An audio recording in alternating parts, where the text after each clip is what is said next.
I'm Miss Dutton. I'm going to be doing a short video about plagiarism and tips to produce fantastic research homework, mainly focusing on when you're researching online. So firstly, plagiarism. It's when you steal other people's ideas, thoughts or words and pass them off as your own without giving credit. An example of this would be if I was to say that plagiarism is the practice of taking someone else's work or ideas and passing them off as one's own. If I said that without quoting where I got the information from, telling that it was my own, I would be plagiarising. However, if I quoted it and said that that's from oxforddictionaries.com, that wouldn't be a problem at all. That's just me researching what plagiarism is and telling you the information I found. So, what is the main problems of plagiarising? I know that it might seem really easy to go to Wikipedia, copy-paste the whole website and print it off. You might feel really smart that you've done your homework in 5 minutes, but you aren't learning anything. If I take your homework off of you and ask you what it's about, and you can't tell me without looking, or you don't know what a certain word means, you haven't learnt anything.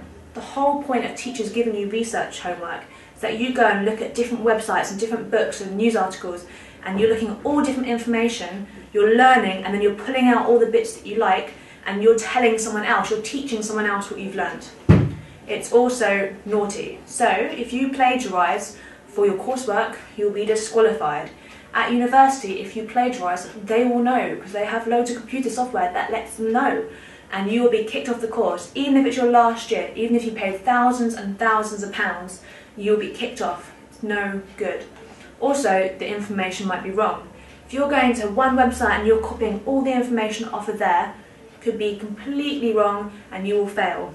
At least if you say, this statistic is from the BBC's website on July 12, 2011, and you give a statistic. If it's wrong or out of date, at least your teacher knows where you got it from, and it's not you just being wrong, it's the information you found being wrong. However, you need to start looking at reliable websites. So at the moment, a lot of you are using Wikipedia. Wikipedia can be edited by anyone. Yes, some of the websites are locked so you can't change them, but most of them aren't. So I changed the Evelyn Grace Academy Wikipedia and left it there for about half an hour. I did change it back. But a lot of people study our school because we won the Sterling Architecture Award, we're in New Academy. My friend actually wrote his dissertation at university about our school. However, if he just used Wikipedia, he would have all sorts of mistakes. So where it says the school motto, the library is at the heart of the school, that's my motto. Head teacher, Miss Dutton, don't think that's true. Colours, gold and silver, we look lovely, but again it's not true. Those, we know they're fake because we come to the school. Someone else might not know. They need to start looking at other websites, maybe our school website, to see, is that right? Sometimes lies and truths are mixed up together. So for example, the building designed by architect Zaha Hadid, true, is in a former castle, false, formerly called Morley's Palace, false, and awarded the 2011 Sterling Architecture Award. So that's true. So you need to know that lots of websites have errors in them, as well as lies. You need to find reliable websites. So how will you know if a website is reliable? So, firstly, who wrote it? Quite often at the bottom of the page it will say the author, you'll have their email address, it might even say a little bit about them. You can also go into Google and research the person. If it's made by a 12-year-old as part of their school project, it's probably not going to be very good. If it's made by a journalist, it might be more trustworthy. When was the website created? It might be the most factual website ever 10 years ago, but if it's completely out of date, then it's no good to you. You want to be looking for recent, up-to-date websites. Is it detailed? So say you're researching Andy Warhol, a project some of our kids just did. So if you find a website that says he was an artist, he lived in America, he did pop art, he liked red, yellow and blue, he did something with some cans. It's not very good. If it gives you loads and loads of information, statistics, links to other websites, it's probably more relevant. You want to find websites that have so much information that you can just pull 10% and still have loads and loads of information to share. Do other websites back it up? So for example, when we're looking at a Wikipedia page, you might want to look at Wikipedia to get kind of a rough idea about something, but always make sure it's true. So when looking at that, we could then go on to evelyngraceacademy.org and check, is Miss Dutton the head teacher? Does her uniform look like it's gold and silver? No. Is that building a castle? No. Is it fact or opinion? So this makes me think of websites about bands. Loads and loads of teenagers make websites. This band is the best band in the world.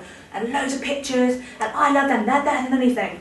It's all opinion. However, if you find a website about that band and it has lists of awards, a list of albums they put out, tour dates, might be a bit more factual. You should all be able to tell what's fact and opinion by now anyway. And is it mostly text, images, or both? Ideally mostly text with some images. The images could be photographs, illustrations, graphs, tables, to back up what the text is saying. If it's just text in one massive long paragraph, it's probably not very good either. And is it a quality website?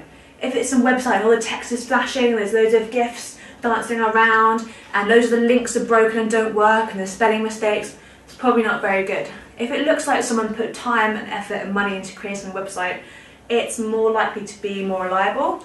However, lots of people can trick you, so still use all those other questions. So, to produce that fantastic homework, what do we need to remember?